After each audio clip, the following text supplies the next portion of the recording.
दोस्तों, अगर कहा जाए कि बॉलीवुड के किंग कहलाए जाने वाले शाहरुख खान का मुंबई के इलाके बांद्रा में वाक़ पुरतायुश बंगला इस शहर के चंद मशहूर तरीन मकामात में से एक है तो ये गलत ना होगा। 27,000 मुरब्बा फीट पर पहले इस 6 मंजिला बंगले मन्नत की बालकोनी से शाहरुख अक्सर अपने मद्दाहों के हजूम को सलाम करते नजर आते हैं और अब ऐसा महसूस होता है कि जैसे मन्नत हमेशा से शाहरुख खान से ही मुंसलिक रहा हो।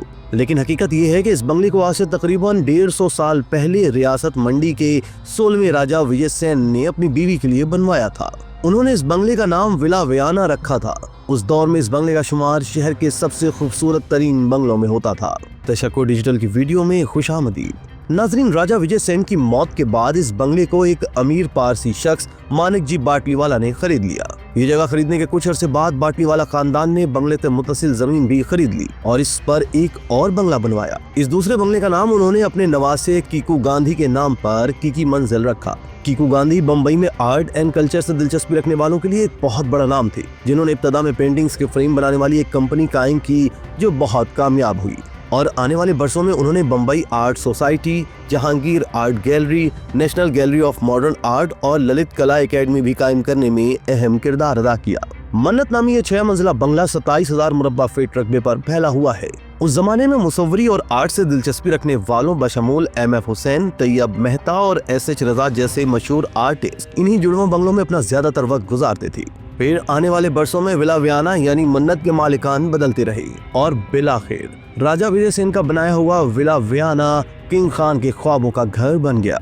नाज़रीन, शाहरुख खान के इस बंगले को खरीदने से पहले भी ये घर कई बॉलीवुड सितारों का मस्कन रह चुका है, कम से कम फिल्मी जिंदगी में ही सही। शाहरुख खान की जानिब से इस बंगले को खरीदने से कबल यह बंगला शूटिंग के लिए किराए पर दिया जाता था और यहाँ कई इश्तिहारात, टीवी सीरियल्स और फिल्मों की शूटिंग हुई है। सन 1959 में रिलीज होने वाली फिल्म अनारी में राज कपूर पर फिल्माया गया मशहूर गाना किसी की मुस्कुराहट पर हो निसार के पस मंजर में दिखने वाला बंगला मन्नत ही है।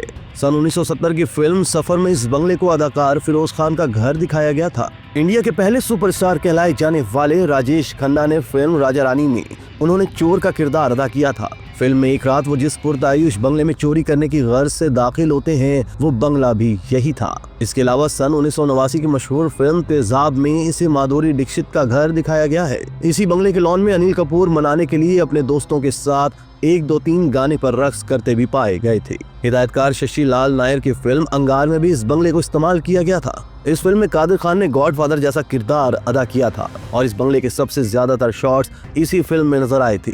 सबसे हसीन इत्तेफाक ये है कि खुद शाहरुख खान की एक फिल्म में भी ये बंगला नजर आया था। सन 1997 में रिलीज होने वाले फिल्म यस बॉस के गाने बस इतना सा ख्वाब है में पस मंजर में ये बंगला नजर आता है। इस फिल्म की शूटिंग के दौरान ही ये बंगला शाहरुख खान की नजरों में आया क्योंकि समंदर के सामने वाक़ई ये बंगला उन्हें एक खूबसूरत ख्वाब की तरह लगा। दोस्तों, सन 1991 में बम्बई में आने वाले शाहरुख खान के पास इब्तदाई वर्षों में अपना घर न था। कभी वो प्रोड्यूसर विवेक वासवानी के घर पर ठहरते तो कभी डायरेक्टर अजीज मिर्जा के घर पर पड़ाव डालते। फिर जब उन्हें फिल्म दुनिया में कामयाबी मिली और वो स्टार बन गए तो उन्होंने कार्टर रोड पर एक कसीर मंजिला इमारत की 7वीं मंजिल पर एक फ्लैट खरीदा। मुंबई में ये उनका पहला घर था, लेकिन अपने बढ़ते हुए स्टारडम के साथ साथ वो एक बड़ा घर चाहते थे। तकरीबन 5 साल बाद उनका ख्वाबों के घर खरीदने का ख्वाब पूरा हुआ। समंदर के सामने माजी के विला वियाना को न सिर्फ एक नया मालिक मिल गया बल्कि एक नया नाम भी। शाहरुख खान ने पहले इस घर का नाम जन्नत रखा था, लेकिन कुछ अरसे बाद उन्होंने इसे तब्दील करके मन्नत रख दिया। शाहरुख खान ने ये बात गुज़िश्ता साल अपनी अहलिया की किताब माई लाइफ इन डिजाइन की लॉन्चिंग के मौके पर मीडिया को बताई थी। उन्होंने कहा कि हम इसे खरीदने में तो कामयाब हो गए, लेकिन हमें इसे दोबारा तामीर करना पड़ा क्योंकि ये बहुत खस्ता हाल था। तब हमारे पास इसे सजाने संवारने के लिए पैसे न थे। डिजाइनर जितनी रकम मांग रहा था इतना तो मैं 1 महीने में कमाता था। उन्होंने मजीद बताया कि फिर मैंने अपनी बीवी से कहा कि गौरी सुनो, तुम घर की डिजाइनर क्यों नहीं बन जाती। तो असल में मन्नत का आगाज इसी तरह हुआ।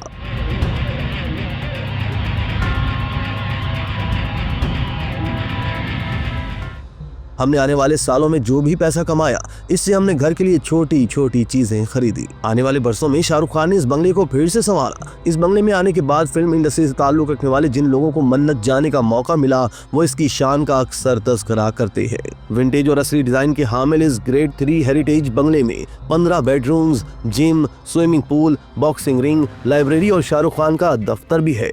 दोस्तों, अगर शाहरुख खान की जिंदगी का जायजा लें तो बंगले में शिफ्ट होने से सिर्फ 1 साल कबल शाहरुख खान को को उस वक्त बड़ा झटका लगा जब बतौर प्रोड्यूसर उनकी पहली फिल्म फिर भी दिल है हिंदुस्तानी बुरी तरह फ्लॉप हो गई थी। उन्हें बहुत बड़ा नुकसान उठाना पड़ा।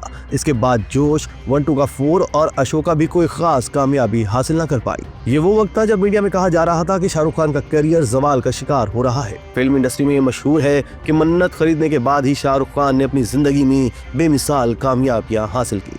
जिसके बाद दीगरे ब्लॉकबस्टर फिल्मों की कामयाबियों कभी खुशी कभी गम, देवदास, चलते चलते, कल हो ना हो, मैं हूं ना और वीर ज़ारा ने उन्हें मुल्क का सबसे बड़ा स्टार बना दिया। दोस्तों, हर घर शायद अपने साथ नई किस्मत लेकर आता है। मन्नत ने शाहरुख खान की बहुत सी मन्नतें पूरी की थीं। सन 2016 में दिल्ली में एक इंटरव्यू के दौरान जब शाहरुख खान से एक सवाल पूछा गया कि क्या अब भी दिल्ली को अपना घर कहते हैं या मुंबई को, तब शाहरुख खान ने जवाब दिया था कि जब मैं दिल्ली आता हूं तो सारी यादें वापस आ जाती हैं, मेरी आंखें नम हो जाती हैं, लेकिन अब मुंबई वो घर है जहां मेरा एक खूबसूरत घर है। इसी तरह की मजीद वीडियोस के लिए आप हमारा चैनल सब्सक्राइब करके बेल का आइकॉन प्रेस करें। इसके अलावा एलियाने कराची के लिए रोजनामा तशक्कुर हर स्टॉल पर मौजूद है।